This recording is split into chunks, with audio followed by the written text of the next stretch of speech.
Napaiyak si Steph Curry sa nangyaring ito at Kevin Durant debut nakipag-trash talkan agad. Unahin natin mga idol, Kevin Durant's preseason debut sa Houston Rockets. Grabe, parang hindi pa preseason kasi KD agad ang highlight ng gabi.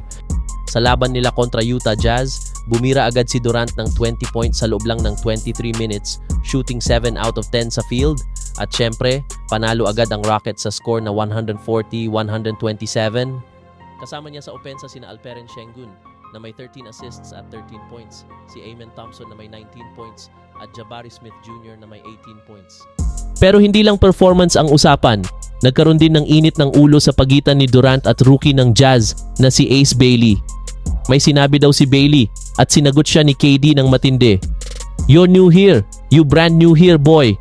Why is your A talking? Sit your A down." Matapos ang laro, pinuri pa rin ni Durant si Bailey bilang dynamic young player, kaya halatang veteran mindset pa rin si KD kahit may konting asaran sa court. At ayon kay Durant, it just felt normal. Parang ang tagal ko na raw sa Rockets. Ibig sabihin, swak agad ang chemistry nila sa bagong team niya. At syempre, hindi rin papahuli ang Splash Brother. Sa preseason matchup ng Warriors kontra Trailblazers, naglaro si Steph Curry ng first half at nagtala ng 11 points, 4 rebounds, at 3 assists bago siya ipahinga. Ang laban ay dikit sa simula pero pinangunahan ng Warriors bench ang comeback win 129-123.